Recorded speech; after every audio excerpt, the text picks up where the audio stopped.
ఇక మియాపూర్ రామసముద్రం కుంటను Vertex Homes Private Limited దర్జాగా ఆక్రమిస్తోంది. 2 ఎకరాల స్థలంలో చొరబడి వర్టెక్స్ విరాట్ పేరుతో నిర్మాణాలు చేపడుతోంది. రామసముద్రం కుంటను కాపాడాలంటూ స్థానికులు పోరాడుతున్నా పట్టించుకున్న వారే లేరు. రాజకీయ నాయకులు, అధికారుల అండదండలతో చెరువులను, ప్రభుత్వ భూముల్ని దర్జాగా ఆక్రమిస్తున్న వర్టెక్స్ సంస్థ భాగోతంపై స్పెషల్ స్టోరీ.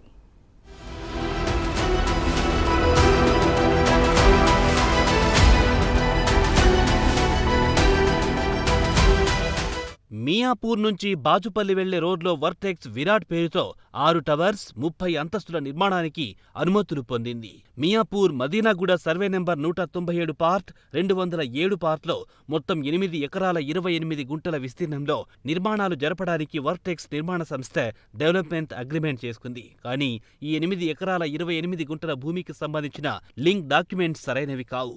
ఎలాంటి డాక్యుమెంట్స్ పరిశీలించకుండానే సబ్ రిజిస్ట్రార్ రిజిస్ట్రేషన్ చేసేశారు. అసలు ఓనర్కి 8 ఎకరాల 28 గుంటల భూమి లేనేలేదు. ఇక్కడే తప్పుడు లింకు డాక్యుమెంట్ల ద్వారా 2 ఎకరాల రామసముద్రం చెరువు ల్యాండ్ను కబ్జా చేశారు.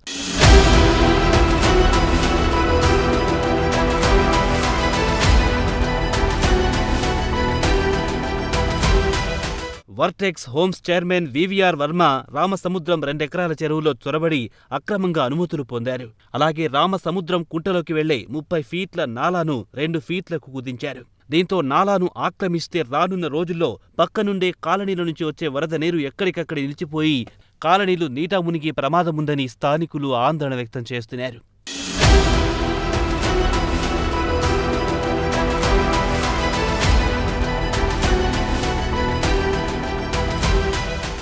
రామసముద్రం చెరువు కబ్జా అవుతోందంటూ 2 ఏళ్ల కిందటే స్థానికులు అడ్డుకున్నారు.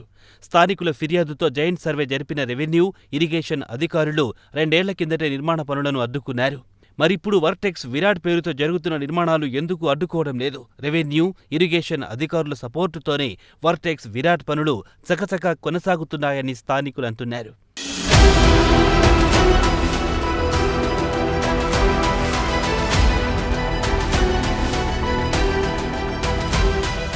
మియాపూర్ మదీనాగూడలో ఉన్న రామసముద్రం చెరువు మొత్తం 13 ఎకరాల విస్తీర్ణంలో ఉండేది. కానీ ఇప్పుడు ఆ చెరువు ఎంత విస్తీర్ణంలో ఉందనేది ఇరిగేషన్, రెవెన్యూ అధికారులే తేల్చాలి.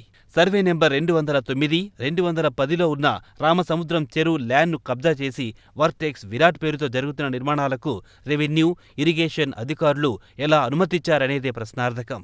అసలు 8 ఎకరాల 28 గుంటల ల్యాండ్కు సంబంధించిన డాక్యుమెంట్సే నకిలీవని తేలింది. మరి ఈ ఫేక్ డాక్యుమెంట్స్తో రిజిస్ట్రేషన్ అధికారులు ఎలా రిజిస్ట్రేషన్ చేశారన్నది తేలాల్సిన అవసరముంది. బఫర్ జోన్కి 9 మీటర్ల దూరంలో నిర్మాణాలు జరపాలని ప్రభుత్వం 168 జీవోను తెచ్చింది.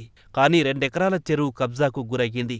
ఈ ల్యాండ్ను ఆక్రమించడానికి సహకరించిన అధికారులపై చర్యలు తీసుకుని రామసముద్రం కుంటను కాపాడాలని మియాపూర్ స్థానికులు కోరుతున్నారు.